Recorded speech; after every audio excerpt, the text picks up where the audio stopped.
A brand new Serie A season kicks off this weekend. Gab has got Juventus to win it all. Runner-up AC Milan, Atalanta third, and the defending champions all the way down in fourth. Ciro Immobile to be your top scorer. Chiesa to be the player of the year. Gab, let's start off, shall we, discussing the defending champions, Inter Milan. To say it hasn't been an ideal summer is somewhat of an understatement. You think?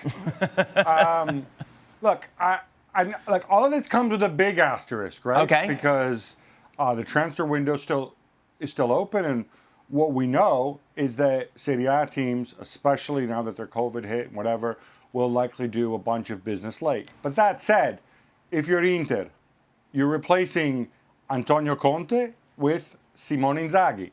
All due respect, not an upgrade. Romelu Lukaku with Edin Dzeko. All due respect, not an upgrade. Achraf Hakimi with Denzel Dumfries. Not an upgrade. Christian Eriksen, presumably not back, with Hakan Çalhanoğlu. Are you kidding me? So, yeah, I think it's a weird situation to be in after the season they had, but I think it's going to be very, very difficult for Inter to repeat. Remember, too, that this was Conte's second season. And Simone Inzaghi will be a new coach in a new club. So I think it's not impossible, but very difficult. How disappointing is this, just in general, for fans of Serie A, that the defending champions are in this state? Look, just think about fans of Serie A.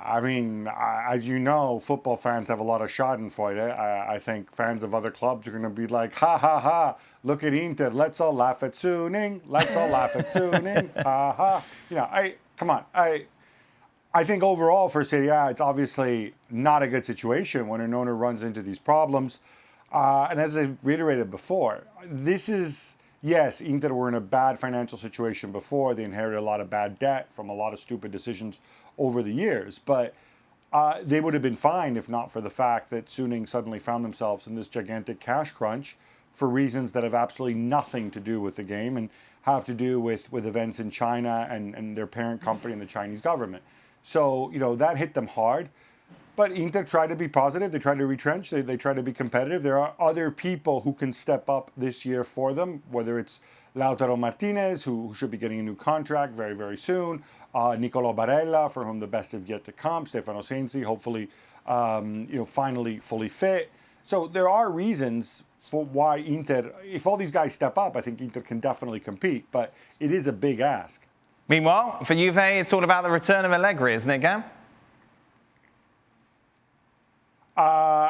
Certainly that's the headline, but I think you also need to throw in the acquisition of Manuel Locatelli, who is a player that they were really desperately crying out for last year when they had Andrea Pirlo, a midfielder who can actually pass the ball and kind of be your midfield general. I think they have that with Locatelli in terms of personality, certainly, and he's young and he's growing. Obviously, Cristiano's back. He's out of contract on June 30th. We'll see if he's there when the season starts. I expect he will be. But keep your eyes peeled on the relationship between him and Allegri. It's not lost on anybody that by April of his first year with Juve, Allegri said, I'm going to leave at the end of the season. And it's not all down to Cristiano, but clearly when you've got a star of that magnitude with certain pros and cons to his game, at this stage of his career in his final season, it is a delicate balancing act. But look, I'm excited for all the other stars they have, from Federico Chiesa to Dejan Kulusevski, Weston McKennie, they hang on to him.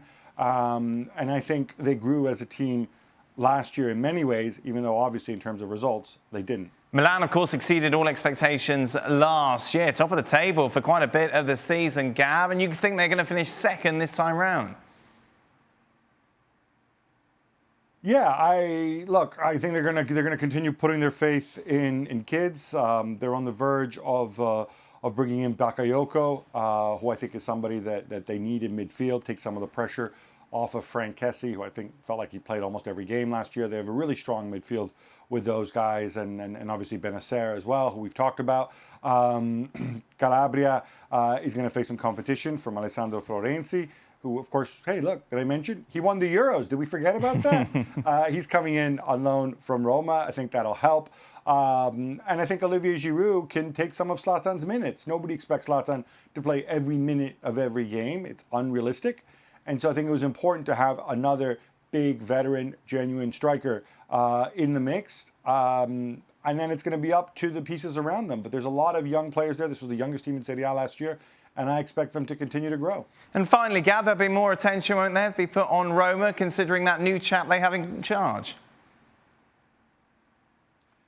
Yeah, some fella named Mourinho, something like that. I'm really curious to see how things work out. He won his first game of the season in the Europa Conference League. And, of course, he said, oh, for me, this is like the Champions League. Okay, Jose, let's see what happens. Look, they lost Edin Dzeko. They added Tammy Abraham, who I think a lot of people will be keeping an eye on to see. Jose knows exactly what type of player he's getting. He knows Tammy Abraham very, very well. So I think that is a conscious choice they make. But for me, the big news, in addition to Jose, is Nicolò Zaniolo coming back from injury and being fully fit. We're talking about the most talented youngster in Serie A by a country mile. A guy I think would have definitely started on the Euro 2020 winning Italy side. Have I mentioned they won the Euros? I think maybe once or twice. Yes. And then up and down the side, Rui Patricio in goal. The concern with Mourinho is, can he keep it together? He's flattered to deceive, but and he's had issues in the past. But I think if he can certainly also deliver a team, and at some point, he's gonna remember who he is. The talent, I think, for Roma is there, and I think they have a legit shot at a top 4 finish. Well, thank you very much for watching ESPN on YouTube. For more sports highlights and analysis, be sure to download the ESPN app. And for live streaming, premium content, and let's not forget as well, ESPN FC 7 days a week. Subscribe to ESPN Plus.